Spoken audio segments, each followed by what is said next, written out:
Bem-vindos ao segundo simpósio virtual fantástico. E a gente continua nessa segunda edição falando sobre a obra Frankenstein de Mary Shelley. Nesse vídeo eu vou falar um pouco sobre a criatura. Não a criatura do Victor, mas Mary, né? Uma criatura de alguém também. Mary Wollstonecraft Godwin. Ela cresceu com um nome comum e dois sobrenomes incrivelmente poderosos.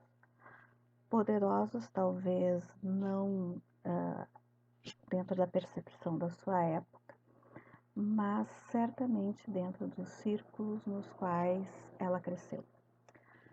A mãe da Mary, a primeira e única Mary Wollstonecraft, que veio a ser reconhecida como uma das progenitoras do feminismo, como nós viemos a conhecer, nasceu numa família,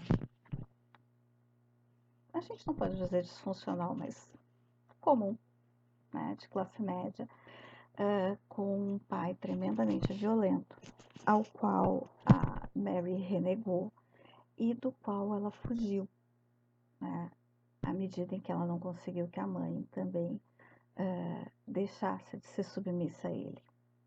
Ela vai usar sua educação e um impulso bem forte para o autodidatismo e se tornou preceptora de outras famílias ricas, né? Até que ela acaba voltando à casa do pai para cuidar da mãe que já está doente. Vai criar uma escola com a sua irmã e depois vai escrever um livro chamado A Educação das Filhas. Depois disso elas vão falir. E a Mary então começa uma outra jornada. Ela viaja para o continente, acaba vivendo os ares da Revolução Francesa, se apaixona, escreve um segundo livro sobre viagens. Ela engravida, ela é rejeitada pelo amante, ela tem uma filha, ela tenta se suicidar. Ela volta para a Inglaterra e escreve um terceiro livro, Reivindicações dos Direitos das Mulheres, no qual ela vai fazer a maior crítica à sociedade da época, não apenas, vejam bem, alguns modelos iluministas do período, mas a própria estrutura, né? Ela vai ter um capítulo inteiro apenas criticando instituições como o exército e toda a hierarquia. E da mesma forma ela vai criticar a realeza. E da mesma forma ela critica o mando dos homens sobre as mulheres, a forma como as mulheres são educadas. E vai fazer um capítulo simplesmente destruindo ou kicking the ass of, né, do Rousseau e seu pensamento educacional, que até hoje é lido dentro das faculdades de pedagogia. Claro que a gente, na faculdade de pedagogia, não lê a parte que é dedicada às mulheres, lê a parte que Rousseau dedicou aos homens e acha que ele dedicou a todo mundo, e ele não dedicou a todo mundo, né? Porque às mulheres cabia ser um enfeite, alguém que tornava a vida dos homens mais agradável. Mary Wollstonecraft vai dedicar um capítulo inteiro destruindo isso. Nesse retorno dela à Inglaterra, ela vai reencontrar William Golding, um filósofo político, de quem num primeiro encontro eles não haviam se gostado, mas nesse segundo encontro eles acabam se apaixonando. Ela engravida e eles resolvem casar, mesmo que ambos fossem contra a instituição do casamento. Por que eles resolvem casar? Justamente pela quantidade de preconceitos que havia sobre os filhos ilegítimos. E a Mary já tinha uma filha ilegítima, a qual o William, inclusive, acabou criando como sua. Mas, de qualquer forma, fica eles não querem que seja quem for, né, que for nascer dessa gravidez pudesse enfrentar, né, tivesse que enfrentar toda a sociedade contra si por ser ilegítimo. E então nasce a pequena Mary, e 10 dias depois, a Mary Stonecraft, a mãe, vai morrer de febre puerperal. Bom, a Mary,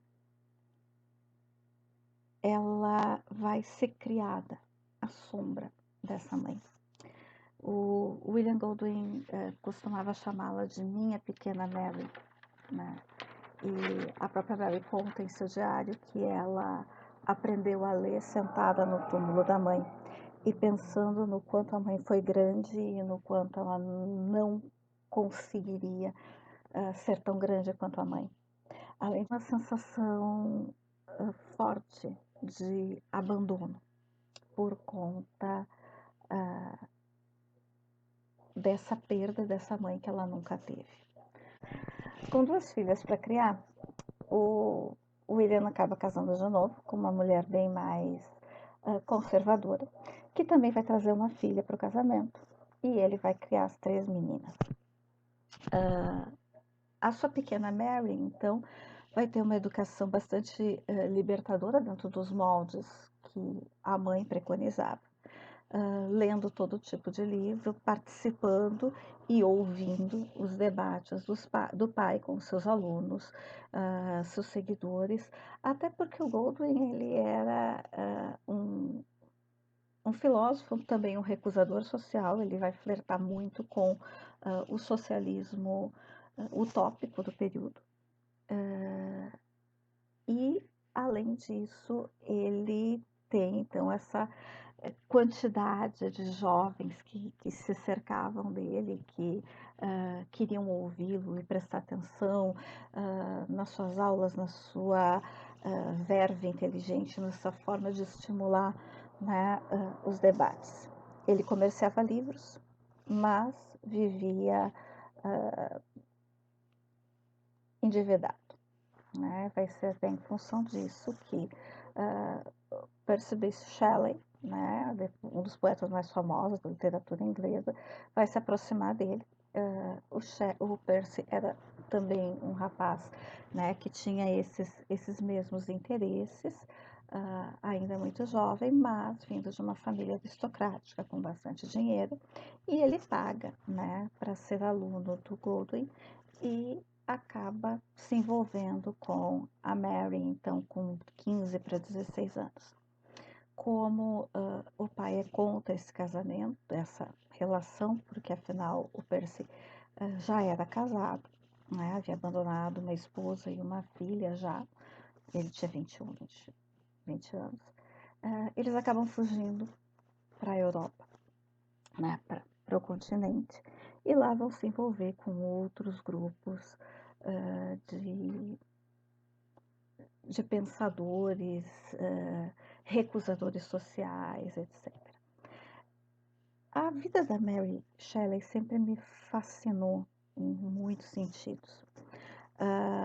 E olha que eu não sou do acordo de achar que a gente tem que ler na obra a vida do autor ou da autora. A gente em geral faz isso com quem já morreu há muito tempo, né? Porque a gente não vai investigar. Em geral, as pessoas não ficam investigando a vida de quem vive agora, com a obra que está escrevendo agora. A gente pergunta no máximo as influências. Mas a vida da Mary, ela me fascina muito além da obra, por diversos motivos, né?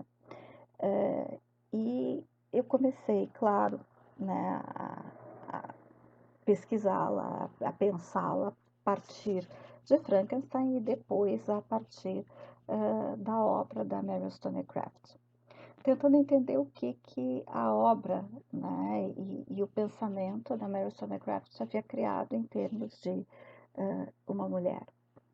Mas não tem como separar a vida da Mary Shelley do século em que ela viveu, né? E de alguns elementos deste século, como, por exemplo, essa geração romântica que por alguns foi chamada de geração do mal do século, né? Depressiva, ah, entristecida, né? Carregando um peso, um fardo enorme, e como isso vai marcando a vida dela em vários sentidos, né? E aí me chama a atenção o quanto ela vai ser cercada de tragédias, né? Ela perdeu a mãe, a gente já comentou, depois as duas irmãs, as duas meias-irmãs cometem suicídio. O Byron, que era um amigo muito próximo, e aí nós temos várias discussões do quão próximo, né? A gente não pode esquecer que amigo é um termo bem amplo, no século XVIII, início do século XIX. Mas ele acaba morrendo bastante cedo na Guerra de Libertação da Grécia. Depois, um acidente de barco vai matar o Percy, né, afogado junto com um outro amigo, esposo de uma amiga que moravam juntos, os quatro, também ainda no termo amplo das amizades. Das gestações que ela tem durante o casamento com o Percy, foram 5 gestações. Apenas uma criança sobreviveu. 2 delas morrem ainda no ventre ou por nascer, e outras 2 vão morrer entre os 2 e os 5 anos de idade. Como carregar tudo isso? Como pensar a vida e aí também a obra, né? Por tudo isso. Não é à toa que 10 anos depois de Frankenstein, ela escreve uma ficção científica chamada O Último Homem.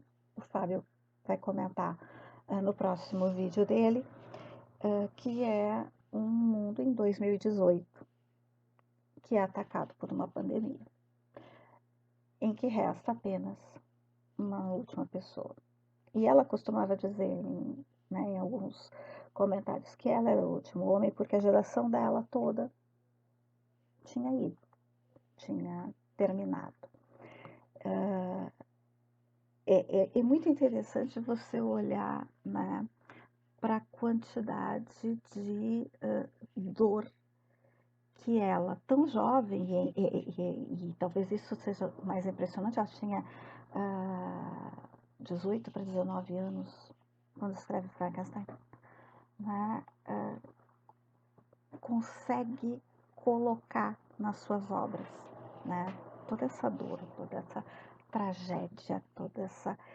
E, e isso não é o mais importante é o quanto as palavras, que a crítica chamou de filosofia ingênua, chamou de cheia de clichês, chamou de feminina e até tola, consegue se comunicar com a gente ao longo de todo o século XX, de tal forma que nós não conseguimos parar de ler, reler e reinterpretar a obra dessa autora.